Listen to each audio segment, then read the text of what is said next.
सरकारी इलाजगाहों को ठेके पर देने का ये मामला है। जनरल अस्पताल ग्रैंड हेल्थ अलायंस के मुतालबात के हक में रैली के मुजाहिरीन की जानिब से फिरोजपुर रोड को बंद कर दिया गया है।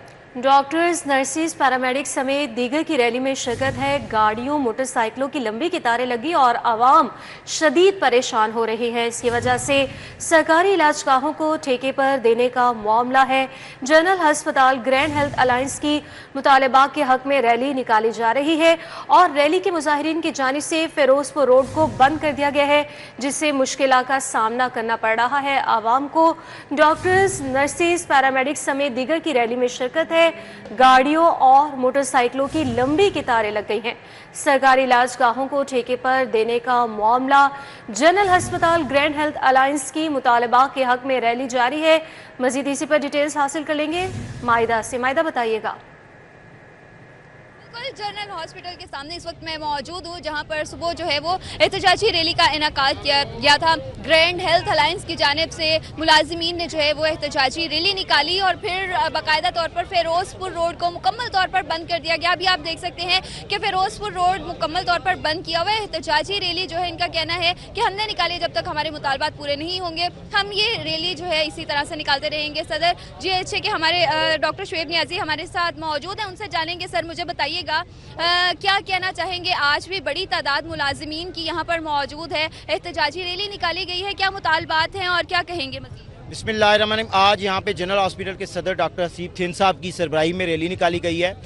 तो हमारे दो मुतालबात हैं। एक, गरीब मरीज़ों का इलाज महंगा ना किया जाए, हॉस्पिटल की निजकारी का फैसला वापस लिया जाए, और जो लोग बेरोज़गार हो रहे हैं उनको बाइज़्ज़त रोज़गार दिया जाए। इसके अलावा हमारा कोई मुतालबा नहीं है। और जो अभी तक मुज़ाकरात में डेडलॉक आ रहा है, जो हमारी इतलात के मुताबिक कि मैडम मरीम नवाज साहिबा को हमारी कुछ जज्बाती तकरीरें और वीडियोस पेश की गई हैं, उनकी अगर कोई दिल आज़ारी हुई है हम उस पर माफ़ी मांगते हैं तहे दिल से हम उनके। लेकिन मसला ये है कि मसाइल का हल होना चाहिए, उनको बड़े दिल का मुजाहरा करना चाहिए, अपनी टीम से आगे आके सोचना चाहिए। अगर वो 1 घंटा गरीब मरीजों के लिए 12 करोड़ आवाम के लिए निकाल लेंगे तो ये आउटडोर इंडोर उसी दिन इंशाल्लाह खुल जाएंगे। एक चीज़ ये भी बताइएगा, पहले जिस तरह से धरना जारी रहा, अब रैलियों का इनेकाद किया जा रहा है, आपको क्या लगता है कि मुतालबात में क्यों ताखीर का सामना करना पड़ रहा है? और अगर मुतालबात फिर भी उसमें देर होती है, नहीं माने जाते, तो मजीद क्या लाहा अमल अपनाया जाए? मैंने बताया ना कि डेडलॉक सिर्फ इन्होंने CM हाउस तक किया हुआ है। जो भी इंफॉर्मेशन दी जा रही है वो फेक है। हम उनसे मुतालबा करते हैं कि वो हमारे साथ बैठे, इंशाल्लाह मामला बहुत जल्दी सॉल्व हो जाएंगे। और खुदा न खासा मुतालबात नहीं होते तो फ्राइडे को हम दोबारा धरना प्रोटेस्ट कर रहे हैं पूरे पंजाब के अंदर, और इसी तरह ये मामला जारी रहेगा। बिल्कुल, पंजाब में जो है एक बार फिर से धरना जो है, इनका कहना है कि हम जारी रखेंगे जब तक मुतालबात पूरे नहीं होंगे। इसी तरह रैलियों का इनेकाद किया जाएगा और जुमे के रोज जो है वो एक बार फिर से धरना दे दिया जाएगा। ठीक है, बहुत शुक्रिया मायदा वहीद। ग्रैंड हेल्थ अलायंस का ठेकेदारी और निजकारी के खिलाफ एहतजाज जारी है। सर्विसेज अस्पताल PIC के doctors, nurses, paramedics jail road पर इस वक्त सरापा एहतजाज है। डॉक्टर्स, नर्सिस और पैरामेडिक्स की सरकारी इलाजगाहें ठेके पर देने के खिलाफ नारेबाजी जारी। ग्रैंड हेल्थ अलायंस के एहतजाज के बायस जेल रोड पर ट्रैफिक का बहाव तातुल से 2-4 है। ग्रैंड हेल्थ अलायंस का ठेकेदारी और निजकारी के खिलाफ ये एहतजाज जारी है। सर्विसेज अस्पताल में भी PIC के doctors, nurses, paramedics jail road पर इस वक्त सरापा एहतजाज बने हुए हैं और डॉक्टर्स, नर्सेस, पैरामेडिक्स की सरकारी इलाजगाहें ठेके पर देने के खिलाफ नारेबाजी भी जारी है। ट्रैफिक का बहाव भी यहाँ पर मुतासिर है।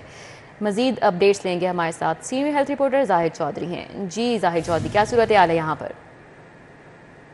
हेल्थ अलायंस की जानिब से आज सरकारी टीचिंग अस्पतालों के आउटडोर में हड़ताल का 18वां रोज़ है और इसके साथ साथ इनडोर में भी काम बंद रखा गया, जिससे मामूल के सैकड़ों की तादाद में जो ऑपरेशन है वो आज भी मुलतवी हुए हैं, जबकि हज़ारों की तादाद में जो मरीज़ थे जिन्होंने अस्पतालों का रुख किया उनको आज भी इलाज के हसूल के लिए दर बदर की ठोकरें खानी पड़ी। इस हवाले से ग्रैंड हेल्थ अलायंस के जो नुमाइंदे हैं, यंग डॉक्टर्स के जो नुमाइंदे हैं, वो क्या कहते हैं, उनसे बात करेंगे। डॉक्टर साहब, सिंपली आपका मुतालबा क्या है कि आज आपको हड़ताल के साथ साथ ये एहतजाजी रैली और जेल रोड के ऊपर जो है वो आपको ये शो ऑफ भी करना पड़ा? बिस्मिल्लाहिर्रहमानिर्रहीम। बहुत शुक्रिया जी, आप हमारा मौक़िफ़ रिप्रेजेंट करते हैं। सबसे पहली बात यह कि हमारा 1 पॉइंट एजेंडा है और हम पिछले 3 माह से इस चीज़ पे डटे हुए हैं और इनसे डिस्कशन के लिए तैयार हैं कि प्राइवेटाइजेशन हमें नामंजूर है, आउटसोर्सिंग नामंजूर है। आप लोगों को अंदाज़ा होगा कि आउटसोर्सिंग से होगा क्या, पूरा हेल्थ सिस्टम बर्बाद हो जाएगा, ख़त्म हो जाएगा, ख़राब हो जाएगा, पेशेंट ख्वार हो जाएंगे। पेशेंट नहीं बर्दाश्त कर सकता प्राइवेटाइजेशन को। ठीक है, वो फीस नहीं दे सकता, वो प्राइवेट की फीस नहीं दे सकता, कैसे वो डॉक्टर्स को प्रॉपर तनख्वाह देंगे, कैसे वो 3 टाइम्स मतलब मॉर्निंग इवनिंग नाइट शिफ्ट चलाएंगे, 8 लाख रुपए में कैसे वो पॉसिबल होगा। ठीक है, ये सब गलत बात है। अगर आप उस पर प्रॉपर स्ट्रक्चर को स्टडी करें ना, तो आपको अंदाज़ा हो कि इससे ख्वार सबसे ज़्यादा मरीज़ ने होना है, उसके बाद जो गवर्नमेंट एम्प्लॉयज़ हैं, डॉक्टर्स हैं, पैरामेडिक्स हैं और निशान अमला है, वो ख्वार होगा। वो ख्वार होंगे, मरीज़ ख्वार होंगे और ये निजकारी को हल नहीं है। डॉक्टर बाबर, आप ये बताइएगा, ये जो है ना वो इस हवाले से आपका मुस्तकबिल का लाया अमल क्या है? जी बिस्मिल्लाहिर्रहमानिर्रहीम। आपको पता है ज़ात भाई कि हमने 1 माह से बड़ा पुरअमन धरना दिया हुआ था। हमारा ओपीडी का स्ट्राइक चल रही थी। आप जब ये बात करते हैं कि ओपीडी की वजह से मीडिया पे खबरें चलती हैं कि मरीज़ ख्वार हो रहे हैं, तो आप इस चीज़ को भी अंडरस्टैंड करें कि ये अमल उस वक्त शुरू हुआ है जब हम रोड पे पुरअमन अपना धरना दे चुके थे। ओपीडी हमारी अभी फ़िलहाल के लिए बंद है, इलेक्टिव लिस्ट भी बंद है, एमएलसी भी क्लोज है अस्पतालों में। जब तक हमारी बात नहीं सुनी जाएगी, हमसे मुज़ाकरा शुरू नहीं किया जाएंगे, ये तीनों चीज़ें बंद रहेंगी। और साथ ये वक्तन जो है हर हफ्ते में हर शहर में एहतजाज का एक भरपूर सिलसिला जो शुरू हुआ है, ये जारी रहेगा। ना सिर्फ जो है वो आउटडोर बदस्तूर हड़ताल जो है वो जारी रखी जाएगी, इंडोर में इलेक्टिव लिस्ट नहीं होगी, ऑपरेशंस मुलतवी होंगे, बल्कि इसके साथ साथ जो आज शुरू किया गया एहतजाज का नया सिलसिला है, इसको भी जारी रखा जाएगा। ठीक है, बहुत शुक्रिया आपका साहिद चौधरी। जिनाह अस्पताल में सरकारी अस्पतालों की निजकारी के खिलाफ एहतजाज, डॉक्टर्स, नर्सिस, पैरामेडिक समेत दीगर ने शिरकत की और सूबे के 25 से जायद शहरों में एहतजाज और रैलियां निकाली जा रही हैं। डॉक्टर हमजा की जानिब से ये कहा गया है। और सरकारी इलाज गाहों के साथ जुल्म नहीं होने देंगे, डॉक्टर हमजा की जानिब से ये कहा गया। मजीद उनकी जानिब से क्या कहा गया जान लेंगे। फरीहा बतूल हमारे साथ मौजूद हैं, बताइएगा। बिल्कुल, शहर भर में सरकारी अस्पतालों को प्राइवेट करने के खिलाफ जो है डॉक्टर्स की बड़ी तादाद जो है वो सरापा एहतजाज है। इस वक्त मैं जिना हॉस्पिटल में मौजूद हूँ, जहाँ पे डॉक्टर्स की बड़ी तादाद जो है वो सरकारी अस्पतालों के निजकारी के खिलाफ यहाँ पे जमा हुई है। हमारे साथ डॉक्टर हमजा मौजूद है। जी सर, बताइएगा कि आज का जो प्रोटेस्ट है इसका बुनियादी मकसद क्या है और क्या कहना चाहेंगे, मैसेज क्या? हाँ जी, बिस्मिल्लाह। देखें, सबसे पहला जो बुनियादी वजह है इस प्रोटेस्ट की, और आपको पता होना चाहिए कि इसमें जो सफ़र एक आम आवाम कर रही है, जिसके वोट से ये हुकूमत बनती है और अवामी हुकूमत जो सी है वो कामयाब होती है और आगे हम लोगों ने सब लोगों ने अपने हलकों में वापस जाना होता है, तो वो सब चीज़ें इन चीज़ों पे डिपेंड करती हैं। आपने अगर डायलॉग नहीं करने, अगर आपने किसी से बात नहीं करनी, तो आप ये अवामी हुकूमत का जो सा नारा ना लगाएं। हमारा मानना ये कि देखें, चीफ मिनिस्टर साहबा तक जो सी उनकी चेयर है और जो उनकी कुर्सी है, वो खुद तो डायरेक्टली मोनीटर नहीं करती सारी चीज़ें, उनको फीड ही इस तरह किया जाता है। उनको सेहत के मुलाजमीन जितने भी हैं, स्पेशलाइज के जो ब्यूरोक्रेसी है, जो वज़रा हैं, वो अपनी जो सी है वो फीडिंग करते हैं अपने नंबर बढ़ाने के लिए, सारा कुछ करने के लिए कि हम ये कर देंगे, इससे ये फ़ायदा हो जाएगा। आप ये बताएं कि आपने इतने BHU प्राइवेटाइज किए, 60,000 डॉक्टर तो वैसे ही अनपेड बैठा है, जो आपने सिस्टम की खराबी की वजह से यहाँ पर जिनको नौकरी ही नहीं मिली, तो उसमें से अगर 9,000 अप्लाई भी कर लेते हैं तो ये कोई बहुत बड़ा मार्का नहीं है। आप उसमें देखें कि फेक एंट्रीज हो रही हैं, वो BHUs वो सारे जो सा वो तबाहाली का शिकार हो चुके हैं, पैसे ही नहीं आ रहे लोगों को, वो लोग मजबूर हो रहे हैं छोड़ने के लिए भी। ये YDA जो सी है, ये आपको ये बात मान लेनी चाहिए कि ये कलअदम तंजीम नहीं है, ये इन्हीं लोगों में से निकल के आए हैं लोग, ये इन्हीं लोगों में से ये वोट से बने हैं, ये भी एक पॉलिटिकल लोग हैं। इन लोगों ने अपने हल्के में वापस जाना होता है। यहाँ पर 1000 डॉक्टर खड़ा होता है जो हमसे ये सवाल पूछता है कि हम 36 घंटे ड्यूटी कर रहे हैं, हमारी पे नहीं। 70% FMGs यहाँ पर काम करते हैं, वो भी ये हमसे सवाल पूछते हैं कि हमारी पे नहीं।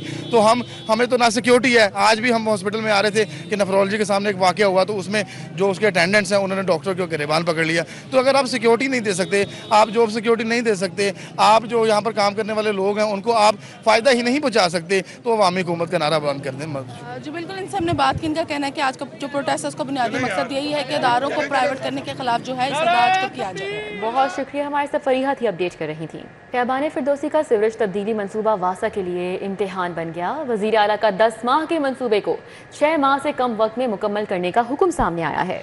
ऐवान वज़ीर-ए-आला और महकमा हाउसिंग ने मंसूबे की मॉनिटरिंग शुरू कर दी है। चंद रोज़ कबल वज़ीर-ए-आला ने ख़ैबान फिरदौसी से गुजर होने पर मंसूबे का जायज़ा भी लिया। मज़ीद डिटेल्स हासिल कर लेंगे दुर्रे नायाब से, बताइएगा। जी बिल्कुल, लाहौर शहर का सबसे इस वक्त जो मेजर प्रोजेक्ट है वासा की जानिब से देखा जाए तो वो लाहौर डेवलपमेंट प्रोग्राम है। इसके साथ अगर लाहौर की मेन आर्टरी की बात की जाए तो उस पर वासा का जो प्रोजेक्ट चल रहा है वो ख़ैबान फिरदौसी का सीवर तब्दीली का मंसूबा है, जो कि 3 से 4 दहाई पुराना है और अबंडेंट हो चुका था। अब इसको तब्दील किया जा रहा है, लेकिन नाकिस प्लानिंग होने की वजह से और इस पर मनसूबा बंदी का फुकदान होने की वजह से इस मंसूबे को जो है वो तकमील की तरफ ले जाने के लिए वासा और कंट्रैक्टर को बहुत मुश्किलात फेस करना पड़ रही हैं। इस हवाले से गुज़िश्ता हफ्ते वज़ीर आला पंजाब का भी यहाँ से गुज़र हुआ, जिस पर उन्होंने रुक के काफ़ी ज़्यादा इन चीज़ों को देखा, ना सिर्फ देखा बल्कि दिलचस्पी का इजहार लेते हुए उन्होंने वासा हुकाम को इस बात के बारे में इस्तफसार भी किया बाद में कि ये प्रोजेक्ट कब मुकम्मल होगा और इसके अंदर क्या मुश्किलात है। दूसरी जानिब उन्होंने यहाँ पे इस चीज़ का नाराज़गी का भी इजहार किया कि प्रोजेक्ट जो है वो मिसमैनेजमेंट के शिकार होता दिखाई दे रहा है और दूसरी जानिब जो खुदाई की गई है वो बहुत ही अजीब तरीके से की गई है। किसी सूरत में इसको 6 महीने तो क्या 3 से 4 महीने के अंदर वाइंड अप किया जाएगा। ऐवान वज़ीर आला ने यह हिदायत किया है। हमारे ज़राए के मुताबिक MD वासा को बाकायदा हदायत मौसूल हो गई हैं और अब प्लानिंग की जा रही है कि इस मुश्किल तरीन काम को किस तरह कंप्लीट किया जाए और जो इन्होंने पेपर वर्क में करके इसको दिसंबर का टाइम रखा हुआ है 11 माह का, अब उसको 6 माह से भी पीछे 3 माह के अंदर किस तरह वाइंड अप किया जाए, इस पर वासा हुकाम हिकमत अमली बना रहा है। ठीक है, बहुत शुक्रिया। हमारे साथ नायाब थे, अपडेट कर रहे थे।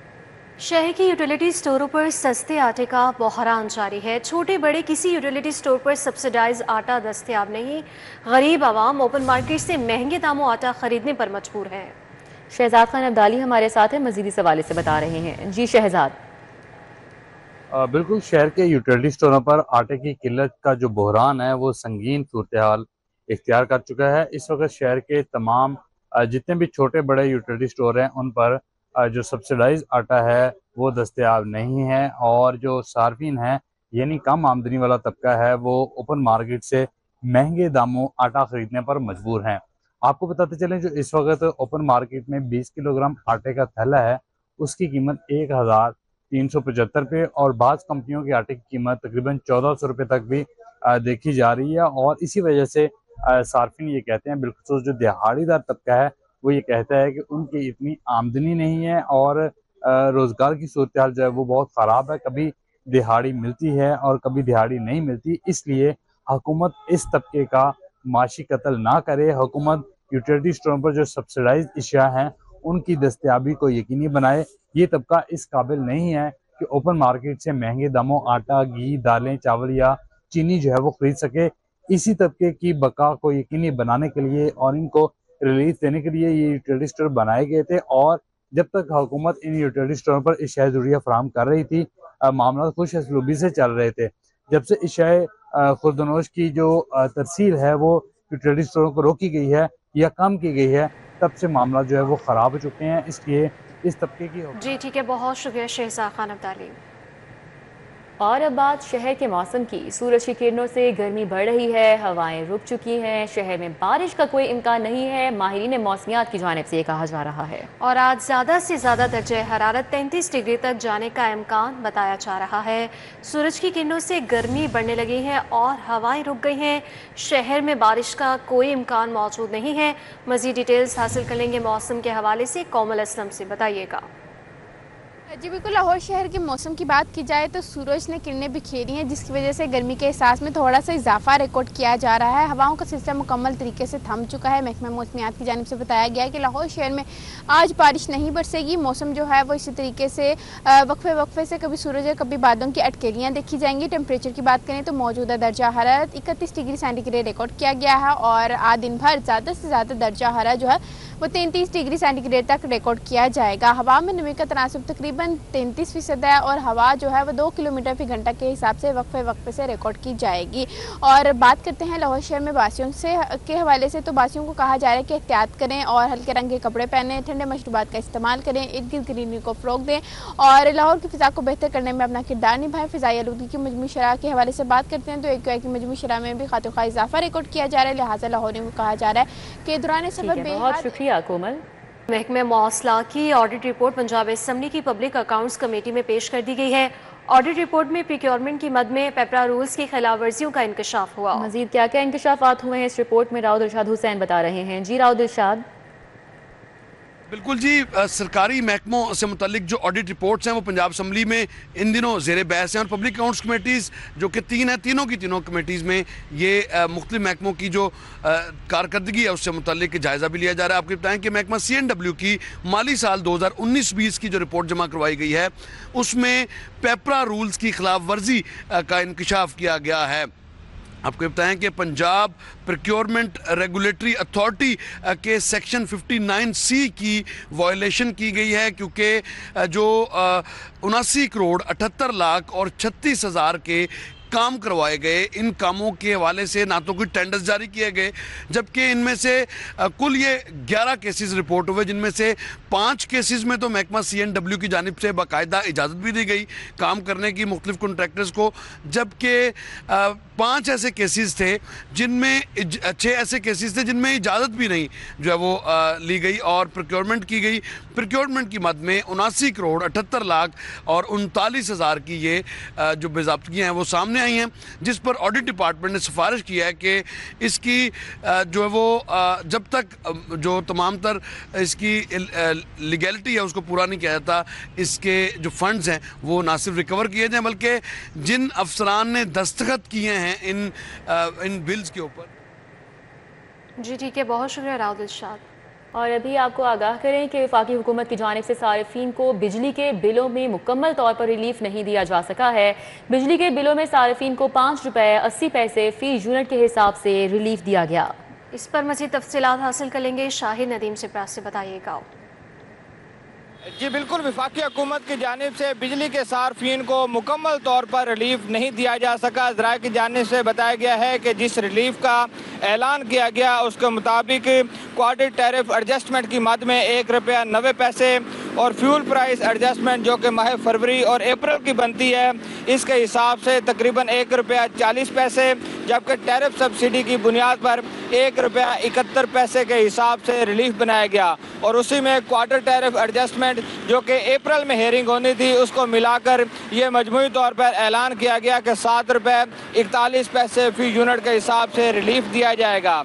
ताहम ज़राए ने यह बताया है कि लेस्को समेत दीगर डिस्ट्रीब्यूशन कंपनीज को जो हदायत दी गई हैं उसके मुताबिक अभी तक 7 रुपये 41 पैसे की बजाय 5 रुपये 81 पैसे फी यूनिट तक रिलीफ दिया जा सका है। बाकी जो है 1 रुपया और तकरीबन 50 पैसे के हिसाब से अभी रिलीफ नहीं दिया गया, चूँकि अप्रैल में क्वार्टर टैरिफ एडजस्टमेंट की बुनियाद पर हेयरिंग होनी थी और उस हेयरिंग के बाद फैसला होना था कि मज़ीद जो रिलीफ दिया जाना है वो किस तरह दिया जाना है। ये वाज़ेह कर दूं कि वज़ीर आज़म की जानिब से ऐलान किया गया था कि माह अप्रैल में जो बिलिंग साइकिल है इससे लेकर 3 माह तक सार्फिन को रिलीफ दिया जाएगा, लेकिन पहला महीना गुजर चुका है, सार्फिन के बिल प्रिंट होकर उनके घरों में पहुँच चुके हैं, लेकिन उसके बावजूद 7 रुपये। ठीक है, बहुत शुक्रिया शाहिद सिफ्रा। प्राइवेट स्कूल्स की रजिस्ट्रेशन का मामला है। रजिस्ट्रेशन के लिए नया बिल्डिंग और हाइजीनिक सर्टिफिकेट पेश करना होगा। पुराने बिल्डिंग फिटनेस हाइजीनिक सर्टिफिकेट पर रजिस्ट्रेशन नहीं होगी। मजीद जानेंगे जुनेद रियाज से। जी जुनेद। जी, इस वक्त हम डिस्ट्रिक्ट एजुकेशन अथॉरिटी के ऑफिस में मौजूद हैं, जहां पर प्राइवेट स्कूलों का एक इजलास हुआ जिसमें बिल्डिंग सर्टिफिकेट और हाइजीनिक सर्टिफिकेट के हवाले से इसी वाले से हम बात करेंगे। सी एजुकेशन लाहौर नज़ीर हुसैन चीना हमारे साथ मौजूद है। बिस्मिल्लाहिर्रहमानिर्रहीम। आज तमाम प्राइवेट मदारस के ओनर्स प्रिंसिपल्स को हमने बुलाया था और एक ही एजेंडा था कि हमने रिन्यूअल कैसे देनी है। रिन्यूअल के लिए 2 ही चीज़ें ज़रूरी हैं, एक उनका हेल्थ एंड हाइजीन सर्टिफिकेट और दूसरा बिल्डिंग सर्टिफिकेट। बहुत सारी कंप्लेंट्स आ रही थी कि ये जो है बाज़ार से मिलते हैं या इनको बनाया जाता है। इसके लिए हमने जो है जैसे ही प्रिंट निकालेंगे और वेरीफाइंग अथॉरिटी कॉम्पिटेंट अथॉरिटी को भेज दिया जाएगा। अगर ये दोनों बोगस निकले तो उनके खिलाफ कार्रवाई की जाएगी अंडर रूल से। जी, हमने बात सुनी नज़ीर हुसैन चीना की, उनका कहना है कि एक तो बसेस की खरीदारी के हवाले से जो बिग चेन है वो लाजमी। बहुत शुक्रिया जुनेद रियाज साहब का। अभी आगे बढ़ें और आपको बताएं कि लाहौर में दर्जनों रिटेलर्स का पॉइंट ऑफ सेल सिस्टम से मुंसलिक ना होने का इंकशाफ हुआ है। FBR की टीमें चंद कार्रवाइयां करके अफसरान को खुश रखने में कामयाब हैं। डिटेल्स हासिल कर लेंगे कलीम अख्तर से। बताइएगा।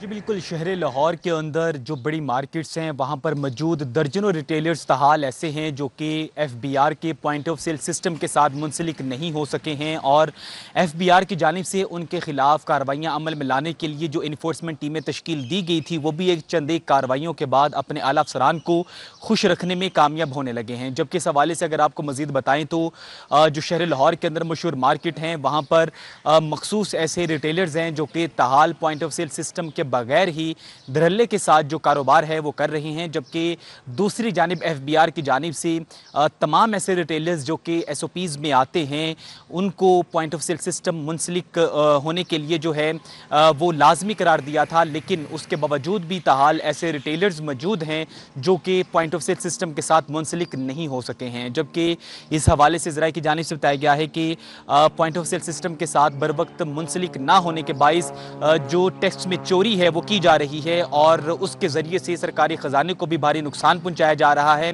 ऐसे बेबुनियाद जो वजूहात हैं उसकी आड़ के अंदर उन्हें कच्ची रसीदें थमाई जा रही हैं, जिसकी वजह से जो टैक्स की चोरी है वो की जा रही है और सरकारी ख़जाने को भारी नुकसान पहुंचाया जा रहा है। जबकि इसी की पेश नज़र बताएं कि FBR की जानिब से तमाम ऐसे रिटेलर्स जो कि SOPs में आते हैं उनके लिए लाजमी करार दिया था कि वो पॉइंट ऑफ सेल सिस्टम की तनसीब ना सिर्फ करवाएंगे बल्कि उससे जो इलेक्ट्रॉनिक इनवॉइसेस का अजरा है वो भी बर वक्त करेंगे। और इसी की पेश नज़र मुख्तलिफ जो कार्रवाइयाँ हैं वो भी अमल में लाई गई थी, लेकिन ताहाल शहर लाहौर की मशहूर मार्केट्स के अंदर दर्जनों की।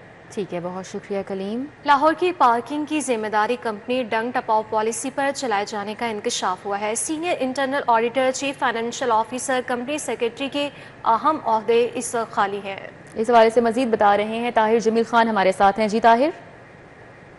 जी बिल्कुल, सूबाई दारुल हुकूमत जो कि 1.25 करोड़ से ज़ायद आबादी का शहर है, इसके पार्किंग के जिम्मेदार कंपनी यानी कि लाहौर पार्किंग कंपनी को डंग टपाओ पॉलिसी पर चलाए जाने का इंकशाफ हुआ है और वो इस तरह के कंपनी के जो अहम तरीन ओहदे हैं वो इस वक्त खाली हैं।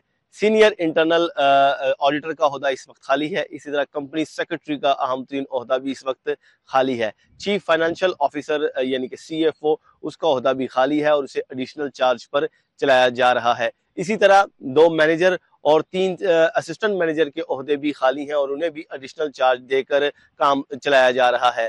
कंपनी की HR कमेटी जो है वो भी इस वक्त फाल नहीं है और यही बड़ी वजह है मुस्तकिल तैनातियां ना होने की और ओहदों पर तैनातियां ना करने की। और इसकी बड़ी वजह यह भी है कि इस वक्त कंपनी का बोर्ड ऑफ डायरेक्टर ही फाल नहीं है। कंपनी का ज़राए के मुताबिक कंपनी का बोर्ड ऑफ डायरेक्टर गुज़िश्ता 4 साल से फाल नहीं है और कंपनी का पहले बोर्ड ऑफ डायरेक्टर बनेगा, उसके बाद HR कमेटी बनाई जाएगी और फिर HR कमेटी इन ओहदों पर तैनातियां करेगी। वाज़ेह रहे कि जी ठीक है, बहुत शुक्रिया आपका ताहिर खान। और अब आपको बताएं शहर की अहम शाहराहों पर गैर कानूनी पार्किंग से ट्रैफिक का निजाम तबाह हो गया। गैर कानूनी पार्किंग के खिलाफ कार्रवाई की जिम्मेदारी MCL की है। MCL के दफ्तर के साथ ऐवान अदल के सामने ही गैर कानूनी पार्किंग कायम कर दी गई है। इस पर मज़ीद तफसीलात हासिल करेंगे। बसाम सुल्तान हमारे साथ मौजूद हैं, बताइएगा। जी बिल्कुल, वज़ीर आला की जानिब से सख्त हदायत जारी की गई थी कि शहर के अंदर से तजावज़ात का खात्मा किया जाए ताकि सड़कों को जो है वो बहाल किया जा सके। एक जानिब तजावज़ात है तो दूसरी जानिब जो है वो शहर के अंदर गैर कानूनी पार्किंग की जो है वो भरमार है।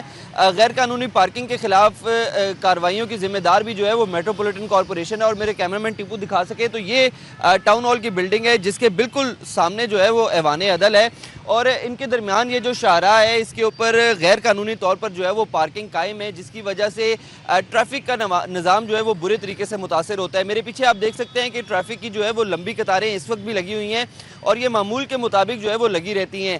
ये शाहराह इतनी अहम है कि इस पर अहम ऑफिस जो है वो मौजूद हैं। DC ऑफिस भी यहीं पर है, ऐवान अदल भी इधर ही है। आगे आप जाते हैं तो सिविल सेक्रेटेरिएट और PND भी जो है वो इसी सड़क पर मौजूद है। तो ये मेट्रोपॉलिटन कॉरपोरेशन की जिम्मेदारी है कि इनको मुतबादिल जगह फराहम की जाए। लाहौर पार्किंग कंपनी जो है वो इनके लिए पार्किंग प्लाजा तामीर करे। तो गैर कानूनी पार्किंग लगाई गई है। यहाँ पर ओवर चार्जिंग का सिलसिला भी जो है वो जारी है। नोटिफाइड रेट जो है वो 30 रुपये है, लेकिन यहाँ पर गाड़ियों से जो है वो 100 रुपये, जबकि मोटरसाइकिलों से जो है वो 50 रुपये तक जो है वो गैर मामूली रकम जो है वो चार्ज की जा रही है। तो इसके ऊपर मेट्रोपॉलिटन कॉरपोरेशन को जो है वो हरकत में आना चाहिए। और ठीक है, बहुत शुक्रिया बसाम। पंजाब असम्बली का इजलास 13 मई को तलब कर लिया गया है। अपोजिशन की रिक्विजिशन पर स्पीकर मलिक अहमद खान ने इजलास तलब किया है। इस हवाले से भी राउद इरशाद से तफसीलात हासिल कर लेंगे, बताइएगा। बिल्कुल जी, पंजाब असम्बली का इजलास जो है वो तलब किया है। इस हवाले से आपको बताएं कि खसूसी तौर पर अपने इख्तियारात इस्तेमाल करते हुए आइन के आर्टिकल के तहत स्पीकर पंजाब असम्बली मलिक मोहम्मद अहमद खान ने ये इजलास जो है वो तलब किया है। 13 मई को दोपहर 2 बजे ये इजलास होगा। अपोजिशन की जो जानिब से पंजाब असम्बली में रिक्विजिशन भी जमा कराई गई थी। इजलास में पाक भारत कशीदगी, महंगाई, अमन-ओ-अमान समेत दीगर इशूज जेर बहस लाए जाएंगे। इस इजलास की सदारत जो है वो स्पीकर पंजाब असम्बली मलिक मोहम्मद अहमद खान करेंगे। जी ठीक है, बहुत शुक्रिया राहुल शाह।